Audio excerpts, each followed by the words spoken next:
Hello students, कैसा हो आपका आज का पेपर। आई होप सबका अच्छा ही हुआ होगा।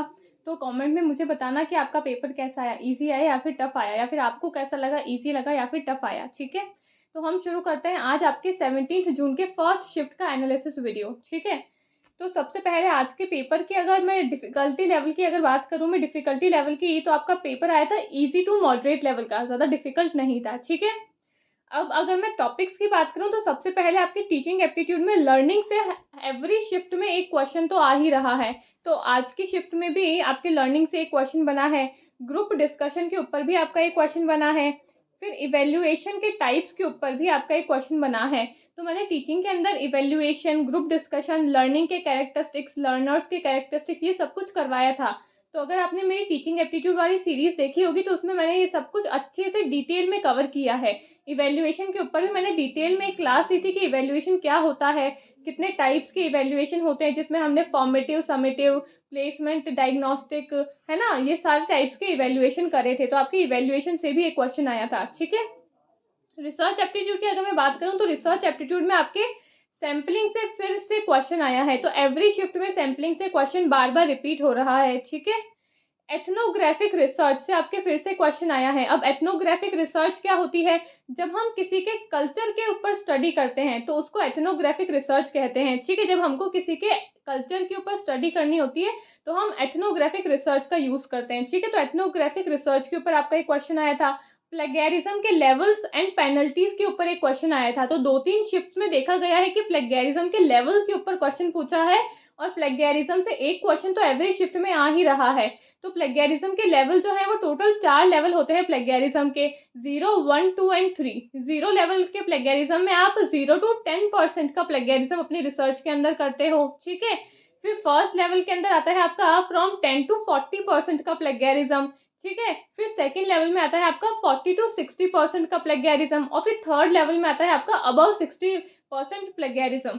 ठीक है, तो आप जिस लेवल में जिस तरीके का प्लेगैरिज्म करते हो उसके लिए आपको अलग अलग टाइप्स की पेनल्टीज भी भरनी पड़ती है। ठीक है, तो ये होता है आपका प्लेगैरिज्म के लेवल्स। तो प्लेगैरिज्म के लेवल्स के ऊपर 2-3 शिफ्ट में देखा गया है कि बार बार क्वेश्चन जो है वो रिपीट हो रहे हैं। ठीक है, तो प्लेगैरिज्म के लेवल्स आप अच्छे से पढ़ लेना और देख लेना कि प्लेगैरिज्म क्या होता है। ठीक है, अगर हम कॉम्प्रीहेंशन की बात करें तो कॉम्प्रीहेंशन जो था वो इजी था, और कॉम्प्रीहेंशन जो है वो आपके इन्वायरमेंट टॉपिक के ऊपर आया है। तो एवरी शिफ्ट में कॉम्प्रीहेंशन जो है वो आपके इन्वायरमेंट से ही रिलेटेड है। बार बार टॉपिक जो है वो इन्वायरमेंट वाला ही आ रहा है। तो अगर आपने इन्वायरमेंट वाला चैप्टर अच्छे से पढ़ा होगा तो आपके लिए कॉम्प्रीहेंशन जो है वो थोड़ा ईजी होगा। ठीक है, कम्युनिकेशन की अगर मैं बात करूँ तो कम्युनिकेशन में आपके ईमेल से रिलेटेड कोई क्वेश्चन आया था। ठीक है, मैथ्स की अगर मैं बात करूँ तो मैथ्स में आपके डिस्टेंस वाले क्वेश्चंस आए थे, सीरीज वाले क्वेश्चन आए, टाइम एंड वर्क वाले क्वेश्चन आए, कोडिंग एंड डिकोडिंग वाले क्वेश्चन आए। तो कोडिंग, डिकोडिंग, डिस्टेंस वाले जो है, नंबर सीरीज, अल्फाबेटिक सीरीज जो है वो बार बार टॉपिक जो है वो आपके रिपीट हो रहे हैं रीजनिंग एंड मैथ्स के अंदर। ठीक है, लॉजिकल रीजनिंग में आपके फिर से फैलेसी के ऊपर क्वेश्चन आया है। तो एवरी शिफ्ट में आपके फैलेसी के ऊपर 2 क्वेश्चन मिनिमम बन रहे हैं। तो इस वाली शिफ्ट में भी आपके फैलेसी के ऊपर क्वेश्चन आया है, और स्क्वायर ऑफ ऑपोजिशन के ऊपर फिर से क्वेश्चन बना है। तो लॉजिकल रीजनिंग में 2 टॉपिक्स तो आपके फिक्स हो चुके हैं, फैलेसी और स्क्वायर ऑफ ऑपोजिशन, और कभी कभी आपसे इंडियन लॉजिक के ऊपर भी क्वेश्चन पूछ रहे हैं। तो ये 3 टॉपिक्स तो आपके फिक्स हो गए हैं। तो जब भी पेपर देने के लिए जाओ आप आने वाले दिनों में, तो ये 3 टॉपिक्स को तो बिल्कुल छोड़ के मत जाना। ठीक है, अब अगर मैं डीआई की बात करूं तो डीआई जो था वो थोड़ा टफ बताया है फर्स्ट शिफ्ट के अंदर बच्चों ने। डीआई जो है वो आपके परसेंटेज बेस्ड वाला क्वेश्चन था, उसके ऊपर टेबल आई थी। ठीक है, आईसीटी के अंदर आपका आईपी के ऊपर फिर से आपका क्वेश्चन आया है, यानी कि आईपी और मैक एड्रेस के ऊपर मैंने कराया था ना, तो उसके ऊपर आपका आईपी के ऊपर क्वेश्चन आया है। फुल फॉर्म आई थी आपकी कैप्चा की, कि कैप्चा की क्या फुल फॉर्म होती है। तो मैं आपको बता देती हूँ क्या फुल फॉर्म होती है कैप्चा की।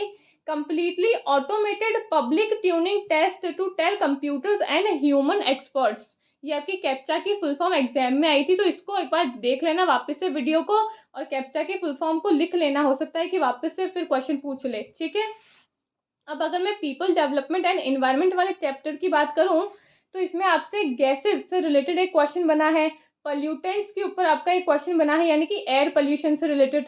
ठीक है, ग्लोबल वार्मिंग के ऊपर आपका एक क्वेश्चन बना है, और क्लाइमेट चेंज के ऊपर भी आपका क्वेश्चन बना है। तो पीपल डेवलपमेंट एंड एनवायरनमेंट वाले चैप्टर में भी जो टॉपिक्स है वो बार बार रिपीट हो रहे हैं। ठीक है, तो हमने देखा कि भाई पूरे एग्जाम्स में अभी तक कोई भी ऐसा अलग सा टॉपिक नहीं दिखा कि ये टॉपिक तो आज पहली बार ही एग्जाम के अंदर आया है। सेम टॉपिक्स जो है कम से कम आपके 70-80% जो एग्जाम है वो आपका बार बार रिपीट वाले टॉपिक्स ही आ रहे हैं उसके अंदर, ठीक है। तो अगर आपने एनालिसिस वीडियो भी देखी होगी अभी तक सारी, तो आपके लिए चैप्टर जो भी आपके एग्जाम है वो उसके लिए करना इतना डिफिकल्ट नहीं होगा एग्जाम को, ठीक है। अब अगर मैं हायर एजुकेशन की बात करूँ तो हायर एजुकेशन में आपके NEP 2020 से फिर से क्वेश्चन आया है एवरी शिफ्ट में, और मोस्टली डेली ही देखा गया है NEP 2020 से question. Takshashila and Nalanda university के ऊपर भी आपका एक क्वेश्चन आया है, ठीक है। तो यानी कि एंशियंट जितने भी यूनिवर्सिटीज़ है आपकी उसके ऊपर से क्वेश्चन बन सकता है। कमीशंस के ऊपर आपका क्वेश्चन आया है, और ओपन यूनिवर्सिटी से रिलेटेड आपका एक और क्वेश्चन आया है, ठीक है। तो ये कुछ टॉपिक्स थे जो आपके 17 जून के शिफ्ट 1 के अंदर आपसे टॉपिक्स पूछे गए थे, ठीक है। तो आई होप आपको एनालिसिस वीडियो सबकी अच्छी लग रही होगी। अगर वीडियो अच्छी लगे तो उसको लाइक एंड शेयर कर देना, टेलीग्राम को ज्वाइन कर लेना, लिंक आपको डिस्क्रिप्शन में मिल जाएगा, ठीक है। Thank you.